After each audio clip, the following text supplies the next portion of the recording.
Hello all welcome back to my channel. Legal thriller అంటే boring అనుకుంటాం, కానీ system movie మాత్రం కంప్లీట్గా ఆడియన్స్ని ఇన్వాల్వ్ చేస్తుంది. కోర్ట్ రూమ్ డ్రామాతో స్టార్ట్ అయ్యి corruption, power games, emotional twist అని మిక్స్ చేసి సాలిడ్ ఇంటెన్స్ ఎక్స్పీరియన్స్ ఇచ్చింది. ఇంకా ఫుల్ మూవీ రివ్యూలు, మరి మూవీ ఎలా అనిపించింది, పర్ఫార్మెన్సెస్ ఎలా ఉన్నాయి, స్క్రీన్ ప్లే ఎంగేజింగ్గా ఉందా లేదా, ఇవన్నీ కంప్లీట్గా రివ్యూలో మాట్లాడుకుందాం. కోర్ట్ రూమ్ బ్యాక్డ్రాప్తో వచ్చిన ఈ మూవీ మంచి క్యూరియాసిటీ క్రియేట్ చేసింది. ఇంకా స్టోరీ సింపుల్గా చెప్పాలంటే ఈ మూవీ లీగల్ సిస్టంలో జరిగే కరప్షన్, మ్యానిపులేషన్, పవర్ పాలిటిక్స్ మీద రివాల్వ్ అవుతుంది. సోనాక్షి సిన్హా ఒక స్ట్రాంగ్ పబ్లిక్ ప్రాసిక్యూటర్ రోల్లో కనిపిస్తుంది.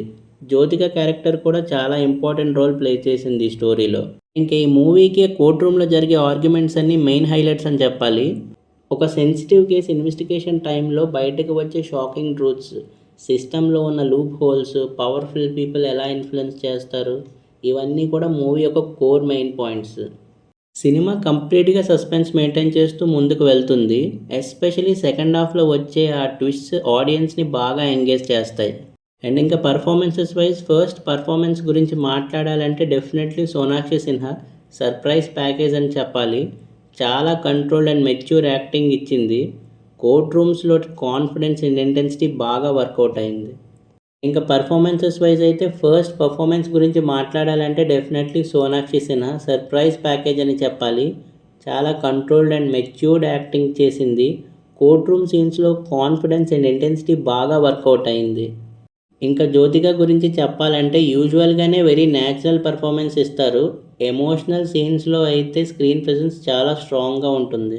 సపోర్టింగ్ క్యాస్ట్ కూడా డీసెంట్గా పర్ఫామ్ చేశారు. Particularly investigation and court room related characters అయితే రియలిస్టిక్ ఫీల్ ఇచ్చారు. ఇంకా జ్యోతిక గారి గురించి చెప్పాలంటే యూజువల్గానే వెరీ న్యాచురల్ పర్ఫార్మెన్స్ చేస్తారు. బట్ ఈ మూవీలో ఎమోషనల్ సీన్స్లో స్క్రీన్ ప్రెజెన్స్ చాలా స్ట్రాంగ్గా చేశారు. అండ్ ఇంకా ఈ మూవీ యొక్క డైరెక్షన్ అండ్ స్క్రీన్ ప్లే విషయానికి వస్తే డైరెక్టర్ అశ్విని అయ్యర్ గారు ఈ సబ్జెక్ట్ని కమర్షియల్గా కాకుండా రియలిస్టిక్ టోన్లో ప్రజెంట్ చేయడానికి ట్రై చేశారు. మూవీ కొన్ని ప్లేసెస్లో కొంచెం స్లోగా అనిపిస్తుంది, బట్ ఓవరాల్గా స్క్రీన్ ప్లే అయితే ఆడియన్స్ని ఇన్వాల్వ్ చేసి బాగా హుక్ చేస్తుంది. డైలాగ్స్ చాలా షార్ప్గా ఉంటాయి. Especially legal discussion and corruption scenes బాగా ఇంపాక్ట్ క్రియేట్ చేస్తాయి. బ్యాక్గ్రౌండ్ మ్యూజిక్ మూవీ మూడ్కి పర్ఫెక్ట్గా సెట్ అయింది. థ్రిల్లర్ అట్మాస్ఫియర్ మెయింటైన్ చేయడానికి బీజిఎం బాగా హెల్ప్ చేసింది. సినిమాటోగ్రఫీ కూడా డార్క్ అండ్ సీరియస్ టోన్ని కరెక్ట్గా క్యారీ చేసింది. Court room visuals and investigation sequences క్వాలిటీగా ఉన్నాయి. ఎడిటింగ్ ఫస్ట్ హాఫ్లో ఇంకొంచెం క్రిస్పీగా ఉంటే బెటర్ అనిపించింది. అండ్ ఇంకా ఈ మూవీ యొక్క పాజిటివ్స్ విషయానికి వస్తే మూవీలో బిగ్గెస్ట్ పాజిటివ్ ఏంటంటే strong performances, realistic court drama, engaging second half, serious and intense narration, dialogues and investigation scenes ఇవన్నీ చాలా బాగున్నాయి.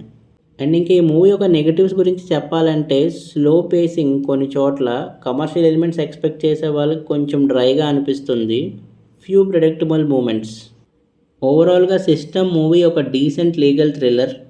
కమర్షియల్ మాస్ ఎలివేషన్స్ ఎక్స్పెక్ట్ చేయకుండా serious court room drama and investigation thriller system ఉంటే definitely try చేయొచ్చు. Performances and writing మూవీని hold చేస్తాయి. కొంచెం పేషెన్స్తో చూస్తే మూవీ మంచి ఎక్స్పీరియన్స్ ఇస్తుంది. మరి మీరు సిస్టమ్ మూవీ ఆల్రెడీ చూసి ఉంటే మీ ఒపీనియన్ కింద కామెంట్లో చెప్పండి. వీడియో నచ్చితే లైక్ చేయండి. ఇలాంటి మూవీ రివ్యూస్ కోసం ఛానల్ని సబ్స్క్రైబ్ చేసుకోండి. మళ్ళీ నెక్స్ట్ వీడియోలో కలుద్దాం. Thank you for watching.